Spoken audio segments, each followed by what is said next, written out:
سبحان اللہ و بحمدہ عدد خلقہ ورضا نفسہ وزینت عرشہ ومداد کلماتہ۔ اللہم صلی علی محمد وعلی آل محمد کما صلیت علی ابراہیم وعلی آل ابراہیم انک حمید مجید۔ اللہم بارک علی محمد وعلی آل محمد کما بارکت علی ابراہیم وعلی آل ابراہیم انک حمید مجید۔ اعوذ باللہ من الشیطان الرجیم، بسم اللہ الرحمن الرحیم۔ رب اشرح لی صدری ویسر لی امری واحلل عقدۃ من لسانی یفقہوا قولی۔ معرف الحدیث کتاب الاخلاق، جو ٹاپک ہے اس میں ہے توکل اور رضا بالقضاء۔ حضرت عبداللہ بن عباس رضی اللہ تعالیٰ عنہ سے روایت ہے کہ رسول اللہ صلی اللہ علیہ وآلہ وسلم نے فرمایا کہ میری امت میں سے 70,000 بغیر حساب کے جنت میں جائیں گے۔ وہ بندگان خدا ہوں گے جو منتر نہیں کراتے اور شگون بد نہیں لیتے اور اپنے پروردگار پر توکل کرتے ہیں۔ یہ بخاری اور مسلم کی روایت ہے۔ ہم انسانوں کو جو حقیقتیں حضرت انبیاء علیہ السلام کے ذریعے معلوم ہوئی ہیں، ان میں سے ایک اہم حقیقت یہ بھی ہے کہ اس کارخانہ ہستی میں جو کچھ ہوتا ہے اور جس کو جو کچھ ملتا ہے یا نہیں ملتا ہے، سب براہ راست اللہ تعالیٰ کے حکم اور فیصلے سے ہوتا ہے، اور ظاہری اسباب کی حیثیت اس کے سوا کچھ نہیں ہے کہ وہ چیزوں کے ہم تک پہنچنے کے لیے اللہ ہی کے مقرر کیے ہوئے صرف ذریعے اور راستے ہیں۔ جس طرح سے گھروں میں پانی جن نلوں کے ذریعے پہنچتا ہے، وہ پانی پہنچانے کے صرف راستے ہیں، پانی کی تقسیم میں ان کا اپنا کوئی دخل اور کوئی حصہ نہیں ہے۔ اسی طرح عالم وجود میں کار فرمائی اسباب کی بالکل نہیں ہے، بلکہ کار فرما اور مؤثر صرف اللہ تعالیٰ کی ذات اور اس کا حکم ہے۔ اس حقیقت پر دل سے یقین کر کے اپنے تمام مقاصد اور کاموں میں صرف اللہ تعالیٰ کی ذات پر اعتماد اور بھروسہ کرنا، اسی سے لو لگانا، اسی کی قدرت اور اسی کے کرم پر نظر رکھنا، اور اسی سے امید یا خوف ہونا اور اسی سے دعا کرنا، بس اسی طرز عمل کا نام دین کی اصطلاح میں توکل ہے۔ توکل کی اصل حقیقت بس اتنی ہی ہے۔ ظاہری اسباب و تدابیر کا ترک کر دینا یہ توکل کے لیے لازم نہیں ہے۔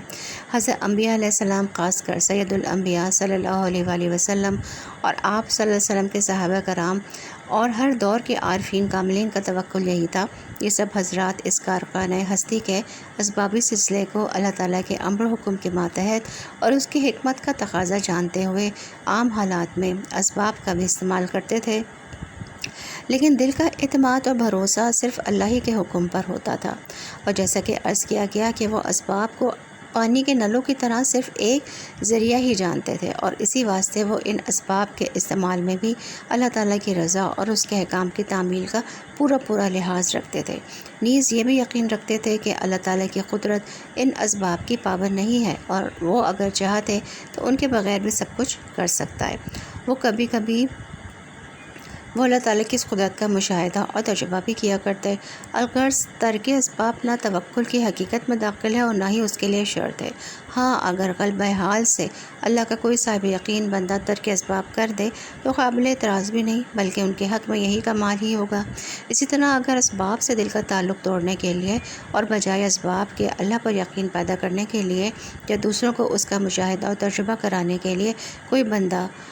خدا ترک اسباب کا رویہ اختیار کر لے تو یہ بھی بالکل درست ہوگا۔ لیکن توکل کی اصل حقیقت صرف اسی قدر ہے جو اوپر عرض کی گئی، اور قرآن و حدیث میں اس کی ترغیب و دعوت دی گئی ہے، اور اسی کے حاملین کی مدح و ثنا کی گئی ہے، اور بلا شبہ یہ توکل اور ایمان اور توحید کے کمال کا لازمی ثمرہ ہے۔ جس کو توکل نصیب نہیں، یقیناً اس کا ایمان اور اس کی توحید کامل نہیں ہے۔ پھر توکل سے بھی آگے رضا بالقضاء کا مقام ہے، جس کا مطلب یہ ہے کہ بندے پر جو بھی اچھے یا برے احوال آئیں، وہ یقین کرتے ہوئے کہ ہر حال کا بھیجنے والا میرا مالک ہی ہے،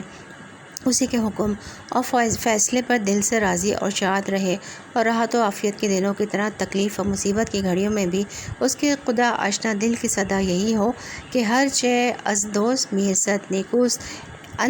ان تمہیدی سطروں کے بعد توکل اور رضا بالقضاء کے متعلق رسول اللہ صلی اللہ علیہ وسلم کی چند حدیثیں ہیں، اور اس کی تشریح کے طور پر میں بیان کروں آپ کو کہ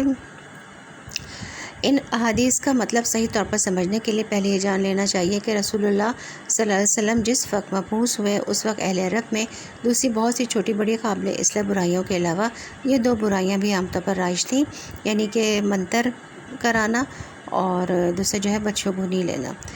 اور ایک یہ کہ جب وہ خود یا ان کے بچے کسی بیماری یا دکھ درد میں مبتلا ہوتے تو اس وقت کے منتر کرنے والوں سے منتر کراتے اور سمجھتے کہ یہ منتر دکھ اور بیماری کو بھگانے کی ایک آسان تدبیر ہے، اور یہ منتر عموماً جاہلیت کے زمانے ہی کے تھے۔ اور دوسری ہے کہ جب وہ کوئی ایسا کام کرنے کا ارادہ کرتے جس میں نفع نقصان، ہار اور جیت دونوں کا احتمال ہوتا تو شگون لیتے، اور اگر شگون برا نکلتا تو سمجھتے کہ یہ کام ہم کو راس نہیں آئے گا، اس لیے پھر اس کو نہیں کرتے تھے۔ الغرض شگون کو بھی وہ نقصان سے بچنے کی ایک آسان تدبیر جانتے تھے۔ تو رسول اللہ صلی اللہ علیہ وسلم نے ان دونوں چیزوں کی مختلف موقعوں پر مذمت بھی فرمائی اور تعلیم دی کہ بیماری دور کرنے کے لیے منتر نہ کرائے جائے، اور شگون بد لینے اور اس کا اثر قبول کرنے کا یہ طریقہ بھی چھوڑا جائے، اور یقین رکھا جائے کہ بیماری اور تندرستی اور نفع اور نقصان سب کچھ اللہ ہی کے اختیار میں ہے، لہٰذا اس پر بھروسہ کیا جائے۔ اپنے مقاصد و ضروریات کے لیے صرف وہی اسباب اور تدابیر استعمال کی جائیں جو اس کی مرضی کے خلاف نہیں ہیں، کیونکہ اصل کار فرما اور مؤثر اسباب نہیں ہیں بلکہ اللہ تعالیٰ کی ذات اور اس کا حکم ہے، لہٰذا کسی مقصد کے لیے ایسے اسباب استعمال کرنا جو اللہ تعالیٰ کو ناپسند ہے سخت حماقت ہے۔ بس اس حدیث کا مطلب یہی ہے کہ جنت میں بے حساب جانے والے یہ بندگان خدا وہ ہوں گے جنہوں نے اللہ پر اعتماد اور بھروسہ کر کے منتر اور شگون بد کے ان غلط طریقوں کو چھوڑ دیا۔ بعض لوگوں نے اس حدیث سے یہ سمجھا ہے کہ یہ لوگ اسباب کا استعمال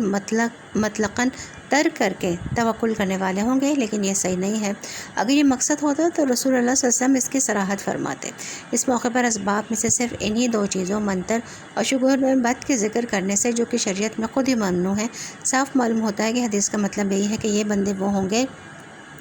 جو اپنے مقاصد و ضروریات میں اللہ تعالیٰ ہی پر اعتماد و بھروسہ کرنے کی وجہ سے اور اسی کی مشیت اور اسی کے حکم کو اصل کار فرما اور مؤثر سمجھنے کے سبب سے ان اسباب کو استعمال نہیں کرتے ہوں گے جو اللہ تعالیٰ کو ناپسند ہے۔ بس یہ حدیث خود ہی اس کی دلیل ہے کہ جو اسباب اللہ تعالیٰ نے جن مقاصد کے لیے اپنی حکمت سے مقرر فرمائے ہیں اور شریعت نے ان کی اجازت دی ہے، ان کا ترک کر دینا توکل کا